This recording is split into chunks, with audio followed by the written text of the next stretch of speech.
Nesse módulo, nós vamos tratar sobre algumas possibilidades, recursos que possam facilitar a proposta ensino e aprendizagem da educação física. Embora ensinar possa parecer algo fácil aos olhos de muitas pessoas, principalmente quando se trata da questão do processo ensino e aprendizagem da educação física, todos os autores são unânimes em tratar desse assunto sem a pretensão de construir uma nova forma ou uma receita para a construção do processo ensino e aprendizagem. Isso vai depender do acúmulo de informações e experiências por parte do profissional da educação física. Então, dentre as principais metodologias que podem aparecer em concurso com o nome de abordagens, concepções, tendências, perspectivas, que a gente vai tentar discutir e pensar um pouco acerca dessas propostas, nós temos a psicomotricidade, a desenvolvimentista, a construtivista, a crítico-superadora, a crítico-emancipatória, a saúde renovada e os parâmetros curriculares nacional. Provavelmente, essas são as mais representativas e as que mais estão próximas, embora outras abordagens, principalmente nesse momento mais contemporâneo, existam, pode aparecer em termos de questões de prova de concurso público. A primeira abordagem que nós vamos tratar é a chamada psicomotricidade. Inicialmente, ela foi uma proposta divulgada e utilizada em programas de escolas especiais para alunos portadores de deficiência física e mental.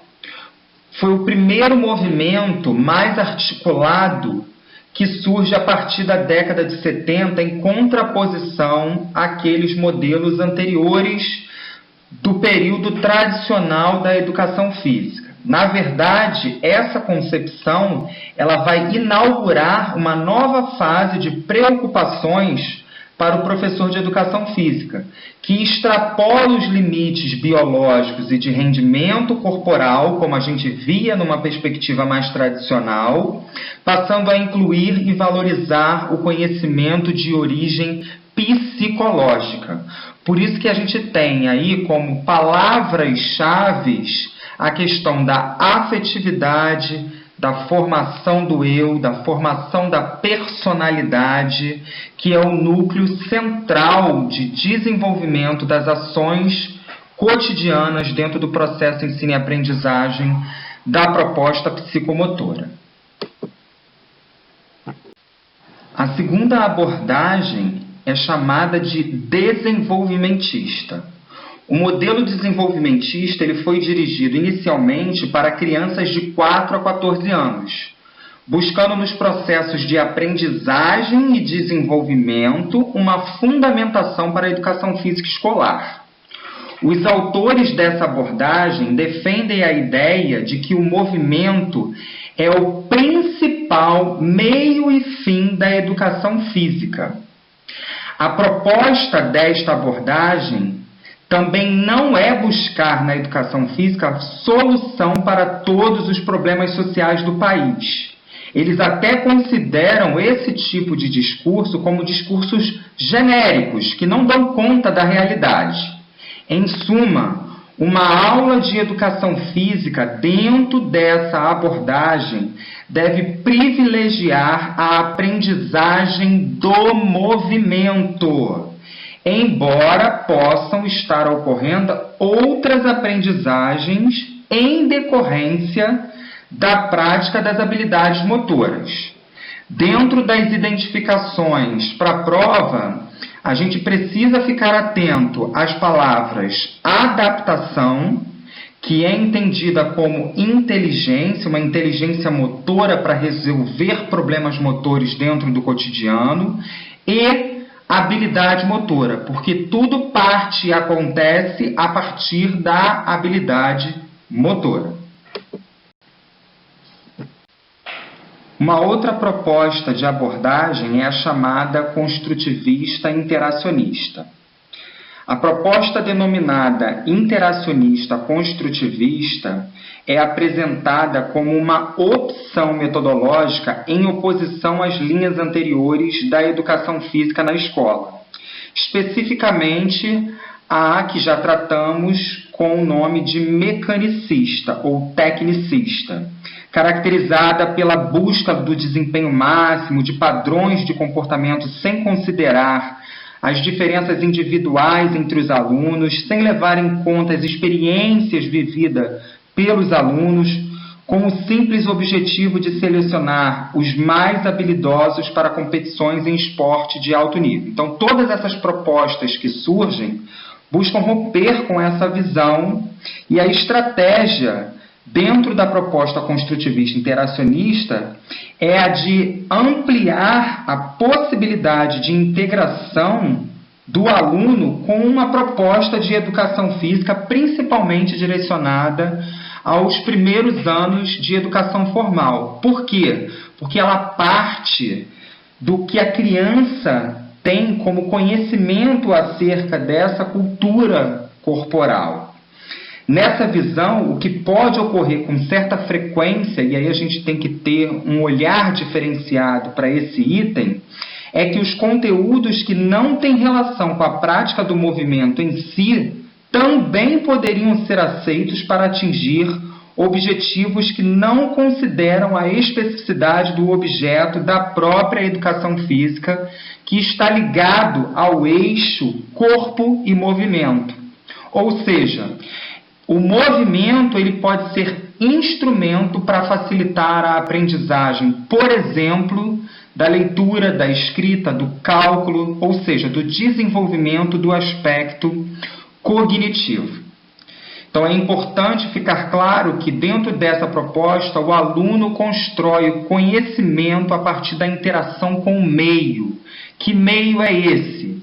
É a relação dele com os mais próximos, com os familiares, com os professores, com os amigos, com o computador, com o livro, com aquilo que pode oferecer uma bagagem de experiência maior para que ele consiga resolver problemas. Uma outra abordagem é a chamada crítico-superadora, que é construída por parte de um coletivo de autores e utiliza o discurso de justiça social como ponto de apoio. Essa pedagogia, ou essa proposta metodológica, ela vai levantar questões de poder, interesse, esforço e contestação.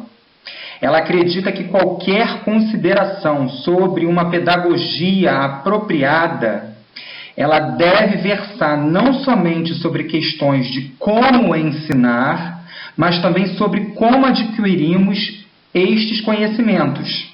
Ou seja, ela dá uma atenção importante à valorização e contextualização dos fatos históricos, possibilitando, então, a compreensão por parte do aluno de que toda e qualquer produção oriunda da humanidade, ela expressa uma determinada fase e existem mudanças que aconteceram ao longo desse processo. No processo de seleção dos conteúdos, ela leva em consideração 3 itens. A relevância social dos conteúdos, que nada mais é do que dar um tratamento contemporâneo ao conteúdo em que você está trabalhando, ou seja, a partir daquilo que tem uma contemporaneidade, ou seja, que é mais significativo, que é mais relevante, que está mais próximo dos alunos, e a adequação às características sociais e cognitivas por parte desse aluno, ou seja, a construção de uma linguagem que consiga fazer com que o aluno entre nessa relação de reflexão crítica e contestação dos fatos. Essa próxima abordagem, chamada crítico-emancipatória, ela valoriza a compreensão crítica do mundo, da sociedade, de suas relações, sem qualquer pretensão de transformar esses elementos por meio escolar. Ela também é uma abordagem que busca uma confrontação, ou seja, ela quer confrontar, num primeiro momento, o aluno com a realidade do ensino, porque esse processo de questionamento e libertação de condições limitantes e coercitivas impostas de uma certa forma pelo sistema social vai libertar os alunos, possibilitando eles uma emancipação. Ela defende um ensino crítico, pois é a partir dele que os alunos passam então a compreender toda essa estrutura autoritária em termos de institucionalizações da sociedade, libertando esses alunos dessas falsas convicções, interesses e desejos. Isso é muito fácil de compreender, principalmente quando a gente para analisar que muitos alunos chegam à escola acreditando que nós, enquanto profissionais da área de educação física, vamos transformar eles em grandes atletas. E a gente sabe que não tem essa estrutura institucionalizada, ou seja, nós não possuímos escolas preparadas em relação a um espaço físico adequado para isso, além de não ter nem mesmo um tempo hábil considerado a necessidade de construção de um atleta. Os conteúdos eles devem ser ensinados por meio de uma sequência denominada de transcendência de limites. Fiquem com essa palavra na cabeça. É a palavra principal que vai caracterizar a abordagem crítico-emancipatória. Transcendência de limites. E essa transcendência dentro da construção de um processo de ensino-aprendizagem passa por algumas etapas que a gente vai acompanhar mais à frente. A proposta da saúde renovada tem por paradigma a aptidão física relacionada à saúde.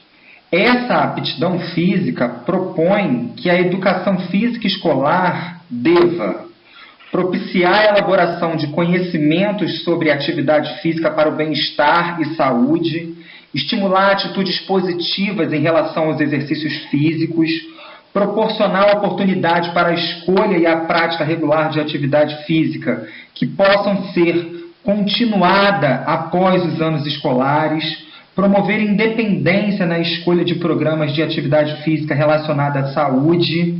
Ela utiliza, por exemplo, testes de aptidão física como instrumentos recomendados para avaliação no meio escolar. Lembrando que esses testes de capacidade física eles devem enfatizar o processo, requisitando aos alunos, então, uma autoavaliação que favoreça a autoestima em relação ao progresso individual que eles estão alcançando através de uma prática de exercício sistemática. Ela dá um destaque e valor importante ao aspecto conceitual, então ela se diferencia de uma abordagem biológico-higienista, porque ela promove a saúde por meio das atividades durante as aulas de educação física com um objetivo mais renovado, que através dessa autonomia, dessa não exclusão, dessa diversidade, o aluno construa uma prática sistemática fora da escola que leve ele à compreensão e à valorização dessa sistematização de exercícios para uma melhora da saúde. Essa outra proposta, ensino-aprendizagem, chamada de Parâmetros Curriculares Nacionais, é considerada pela professora Soraya Darido como também uma abordagem. Ela tem como foco, como eixo principal que vai fundamentar toda a ação pedagógica que acontece dentro da escola, o princípio da inclusão, ou seja, a inserção dos alunos dentro das vivências e experiências com relação à cultura corporal de movimento. Além desse princípio, considera que a educação está a serviço de um tipo de cidadania e que esta compreende a igualdade e a pluralidade. Então, ela tem uma perspectiva de formação para a cidadania crítica, dentro do estímulo de valores democráticos.